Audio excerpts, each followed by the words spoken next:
Hello aspirants, welcome to AKSIS Academy Daily Current Affairs. So నేను ఇచ్చినటువంటి క్వశ్చన్లో కనుక మనం చూస్తే which of the following countries have borders with Afghanistan? So Azerbaijan ఉండదు, తప్పిది.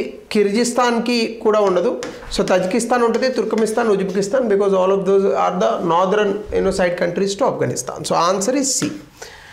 So before we go to the session, UPSC admissions atlagane group 1 and group 2 for both Telangana and Andhra Pradesh in both mediums of Telugu and English.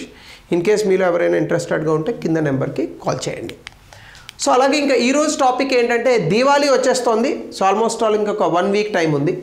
Aithe Delhi lo already manaki winter వచ్చిందంటేనే ఢిల్లీలో రెండు headaches ఉంటాయి. ఒకటి చలి అంటే విపరీతమైనటువంటి cold, రెండు air pollution. Already ఒక survey ప్రకారం ఢిల్లీలో ఉన్నటువంటి పొల్యూషన్ కారణంగా లైఫ్ స్పాన్ 11 years తగ్గుతుందంట. అంటే సగటున ఒక మనిషి 100 సంవత్సరాలు జీవించేటటువంటి ఇది ఉంటే 89 ఏళ్ళే బ్రతుకుతాడట because of the air pollution. అయితే ఢిల్లీలో కేవలం గ్రీన్ క్రాకర్స్ మాత్రమే కాల్చాలి. గ్రీన్ క్రాకర్స్ అంటే గ్రీన్ కలర్లో వస్తాయని కాదు, పర్యావరణానికి హాని కలిగించినటువంటి టపాసులు మాత్రమే కాల్చాలి అనేటటువంటిది ఒక అంశం. అయితే ఇక్కడ మనం అర్థం చేసుకోవాల్సినటువంటి అంశం ఏంటంటే ఇది 10 సంవత్సరాలుగా సుప్రీంకోర్టులో ఒక కేసు, ముగ్గురు చిన్నపిల్లలు ఇన్ఫాంట్స్ వేశారు ఈ కేసు.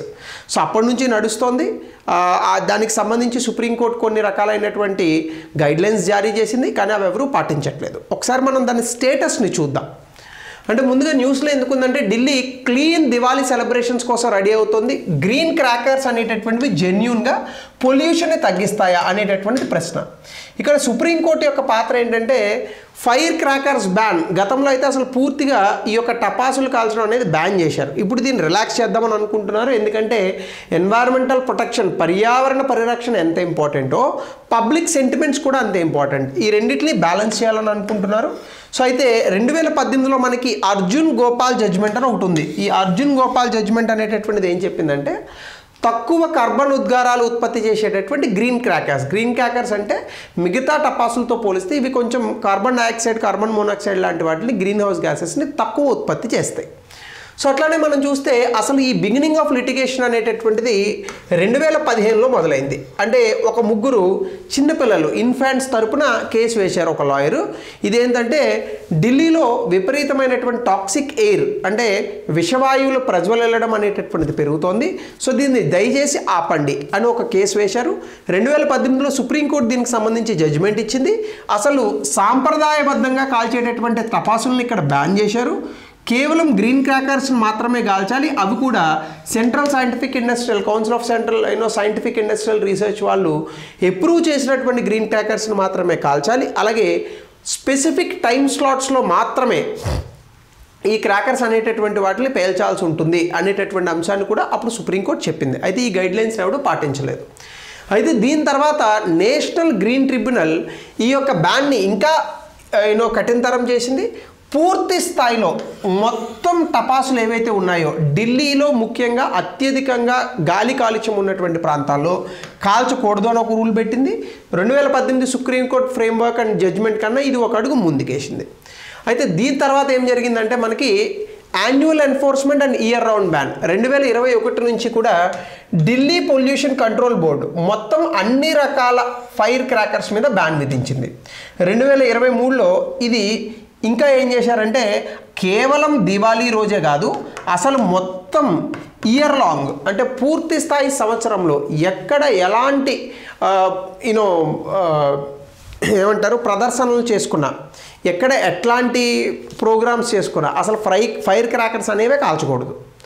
ఇది 2023లో సుప్రీంకోర్టు ఇచ్చినటువంటి డైరెక్షన్స్. అలాగే సుప్రీంకోర్టు 2024-25లో 2024లో ఏం చెప్పిందంటే షార్ట్ టర్మ్ దివాళీ బ్యాన్స్ అనేవి ఇన్ఎఫెక్టివ్. అంటే ఏదో కొంత సమయం మాత్రమే దివాళీ రోజున లేదా ముందు 4 రోజులు తర్వాత 4 రోజులు దివాళీ క్రాకర్స్ని కాల్చకూడదు అనేటటువంటిది ప్రభావవంతం కాదు. అలాగే no relaxation for green crackers. Even ఈ గ్రీన్ టపాసులు ఏవైతే ఉన్నాయో గ్రీన్ క్రాకర్స్ ఇవి కూడా ఎలౌ చేయము అంటిల్ అండ్ అన్లెస్ అవి ఎన్వైరన్మెంటల్గా బాగానే ఉంటాయి, ఎన్వైరన్మెంటల్గా అవి పెద్దగా పొల్యూషన్ని రిలీజ్ చేయవు అనేటటువంటి ఒక నిర్ధారణకి వస్తే తప్ప దీన్ని కూడా అలౌ చేయము అనేటటువంటి అంశాన్ని చెప్పారు.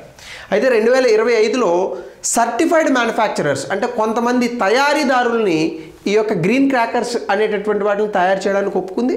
అట్లాగనే ఢిల్లీ అనేటటువంటి ఈ ప్రాంతంలో ఫర్దర్ ఆర్డర్స్ వచ్చేంత వరకు వీటిల్ని అమ్మడానికి మాత్రం అలౌ చేయలేదు, కానీ వీటిని తయారు చేయడానికి మాత్రం అనుమతులు ఇచ్చింది. కానీ ఒక రకంగా తయారు చేయడానికి అనుమతులు ఇచ్చారు అంటే తర్వాత అమ్మమంటారు అనే కదా. సో ఇది మరొక లాజిక్.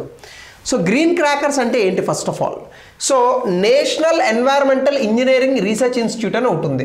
వీళ్ళు గ్రీన్ క్రాకర్స్ అనేటటువంటి వాటిని ఎట్లా తయారు చేస్తారంటే కార్బన్ ఉద్గారాలను తగ్గించేటటువంటి విధంగా ఈ టపాసులను తయారు చేస్తారు. ఇందులో స్మాలర్ సెల్స్ ఉంటాయి, రా మెటీరియల్ తక్కువ వేస్తారు, తక్కువ స్మోక్ వస్తుంది, toxic substances like barium nitrate, arsenic and lead అనేటటువంటి వాటిని కంప్లీట్గా వాడరు. దీనివల్ల 100% వచ్చేటటువంటి ప్రాంతాల్లో 30 నుంచి 40% మాత్రమే కార్బన్ ఉద్గారాలు వస్తాయి, అంతే తప్ప గ్రీన్ క్రాకర్స్ అంటే పూర్తి స్థాయిలో పర్యావరణాన్ని శుభ్రంగా ఉంచి క్లీన్ ఎన్వైర్న్మెంట్ ఉంచి సౌండ్ రాని టపాసులను అనుకుంటే తప్పు. వాటి వల్ల కార్బన్ ఉద్గారాలు తక్కువ వస్తాయి, లోవర్ నాయిస్ వస్తుంది, పర్టికులేట్ మ్యాటర్ PM 2.5 ఎమిషన్స్ కూడా కాస్త తక్కువ వస్తాయి అంతే. అట్లానే CSIR నీరీ గ్రీన్ క్రాకర్స్లో కొన్ని వేరియంట్స్ ఉన్నాయి. స్వాస్ అంటే safe water releaser, star safe termite cracker, Safal safe minimum aluminium. ఇలాంటి వేరియంట్స్ అంటే ఏంటంటే పొటాషియం నైట్రేట్, సల్ఫర్ ఎక్కువగా మనం వాడుతూ ఉంటాం, అలాగే డస్ట్ ఎమిషన్స్, కొన్ని గ్యాసెస్. ఈ వేరియంట్స్ ఏవైతే ఉన్నాయో వీటిని ఇవి రిమూవ్ చేస్తాయి. అట్లాగనే ఫెస్టివల్లో బ్రైట్నెస్ ఉంటుంది, అట్ ద సేమ్ టైం దీని కారణంగా వచ్చేటటువంటి పొల్యూషన్ ఏదైతే ఉందో ఈ పొల్యూషన్ అనేటటువంటిది చాలా లిమిట్స్లో ఉండేటటువంటి విధంగా సో దీన్ని తయారు చేస్తారు. సో అవే ఈ particular CSIR NEERI green crackers. First of all ఈ particular things in terms of examination మనకి చాలా ఇంపార్టెంట్, ఇది గుర్తుపెట్టుకోవాలి. అట్లానే కన్సర్న్స్ ఏంటంటే ఈ CSIR నీరీ అనే ఈ ఇన్స్టిట్యూట్ రీసెర్చ్ ఇన్స్టిట్యూట్ ఇచ్చినటువంటి లెక్కల ప్రకారం గ్రీన్ క్రాకర్స్ వల్ల నైట్రస్ ఆక్సైడ్, సల్ఫర్ డైఆక్సైడ్ తక్కువే రిలీజ్ అవుతుంది. కానీ ఢిల్లీ టెక్నాలజీ యూనివర్సిటీ వాళ్ళు ఏం చెప్తున్నారు, గ్రీన్ క్రాకర్స్ కారణంగా high levels of ultra fine particles అంటే PM 2.5 particulate matter 2.5 millimetre diameter, 10 millimetre diameter ఉన్నటువంటి పర్టికులేట్ మ్యాటర్స్ కన్నా ఇంకా బాగా తక్కువ డయామీటర్ ఉన్నటువంటి అల్ట్రా ఫైన్ పార్టికల్స్ అట్మాస్ఫియర్లోకి వస్తాయి.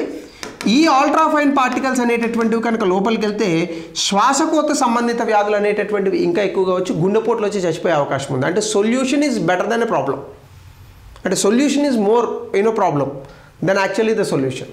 అంటే పరిష్కారమే పెద్ద సమస్య అయ్యేటటువంటి పరిస్థితులు వచ్చాయి. సో ఇది వచ్చిన తర్వాత గ్రీన్ క్రాకర్స్ని కూడా అలౌ చేయట్లేదు, అసలు అలౌ చేయమని అంటున్నారు. కానీ ఇప్పుడు ఏం జరుగుతుంది అనేది చూడాలి. సో కాబట్టి సర్టిఫైడ్ క్రాకర్స్ని మీరు చూడాలి అంటే CSIR నీరీ గ్రీన్ లోగో ఉంటుంది, QR కోడ్లు ఉంటాయి అథెంటికేషన్ కోసం. కాబట్టి NERE అనేటటువంటి సంస్థ, అలాగే PESO అని ఒకటి ఉంది, petroleum and explosive safety organisation. వీళ్ళు ఇచ్చినటువంటి లైసెన్సుల ప్రకారం మ్యానుఫ్యాక్చర్ చేసేటటువంటి కంపెనీల తాలూకా ప్రొడక్ట్స్ మాత్రమే కొనాలి, ఈ లైసెన్స్ వాళ్ళు మాత్రమే అమ్మాలి. అయితే ఇవి QR కోడ్ని మీరు కనుక స్కాన్ చేస్తే అక్కడ డేటా అనేటటువంటిది వస్తుంది. ఒకవేళ ఇన్ కేస్ మీరు దీవాళీకి కనుక గ్రీన్ క్రాకర్స్ని మీరు కొంటే లేదా కొంటుంటే ఖచ్చితంగా మీరు ఐడెంటిఫై చేయాల్సినటువంటి విషయం ఏంటండి, అక్కడ QR కోడ్ ఉంటుంది, దాన్ని స్కాన్ చేయండి. సో దీని తాలూకా డీటెయిల్స్ అన్నీ కూడా మీకు వస్తాయి. So this is one very important issue. So అట్లానే ఛాలెంజెస్ ఇన్ ఇంప్లిమెంటేషన్ ఏంటి, ఇన్ని ఉన్నప్పటికీ ఎవరు ఈ పర్టికులర్ గైడ్లైన్స్ని అయితే ఇచ్చారో సుప్రీంకోర్టు ఆర్ ఢిల్లీ గవర్నమెంట్ ఏదైతే ఇంప్లిమెంటేషన్ చేస్తుందో అసలు టెస్ట్ చేయడానికి ఇన్ఫ్రాస్ట్రక్చర్ లేదు. అంటే సర్టిఫికేషన్ ఉందా, అథెంటిక్గా గ్రీన్ క్రాకర్స్ని వెరిఫై చేస్తున్నామా, అసలు ఈ క్రాకర్స్ అనేటటువంటి ఎకో ఫ్రెండ్లీయా ఎవడు చెక్ చేయడు. కొన్ని ఫేక్ గ్రీన్ క్రాకర్స్ వచ్చాయి, ఒకే QR కోడ్ అంటిస్తారు. కాబట్టి ఈ QR వెరిఫికేషన్ సిస్టమ్ని క్లోన్ చేసేసారు. అంటే ఇప్పుడు for example okay QR code మీద ఉన్నటువంటి ఇన్ఫర్మేషన్ ఒక 100 క్రాకర్స్కి అదే ఇన్ఫర్మేషన్ వచ్చింది అనుకోండి, అంత ఓపిక్గా చదివేవాడు ఎవడున్నాడు, న్యూస్ పేపరే చదవము, ఇవి చదువుతామా. సో కాబట్టి ఎన్ఫోర్స్మెంట్ అండ్ మానిటరింగ్ అనేటటువంటిది కూడా గ్రీన్ క్రాకర్స్కి సరిగ్గా లేకపోవడం వల్ల ఈ అన్ని కారణాల వల్ల కూడా గ్రీన్ క్రాకర్స్ అనేటటువంటి గైడ్లైన్స్ని సుప్రీంకోర్టు ఇచ్చినప్పటికీ ఈ గైడ్లైన్స్ని ఫాలో అయ్యేటటువంటి పరిస్థితి మాత్రం లేదు. అందుకే Supreme Court or any high court or even the government ఎప్పుడైనా రూల్స్ పెట్టేటప్పుడు వాటిని ఇంప్లిమెంట్ అనేటటువంటిది చేయడం సాధ్యమా అనేటటువంటి అంశాన్ని దృష్టిలో పెట్టుకొని చేయాలి. Otherwise it's a waste of time and energy. So ఇది మనం గుర్తుపెట్టుకోవాల్సిన అంశం ఈ టాపిక్కి సంబంధించి. సో రిలేటెడ్ క్వశ్చన్ దయచేసి ఆన్సర్ని తెలపండి. పెసో గురించి ఇచ్చాను. అట్లాగే discuss the decade long judicial and regulatory actions on the use of fire crackers in India. Green crack has been addressing with the problem of air pollution. What challenges in the implementation. 200 పదాల్లో రాయండి. So this is the very important issue to be remembered because ఎగ్జామినేషన్లో ఎక్కువగా అడుగుతారు. So thank you. This is the end of today session.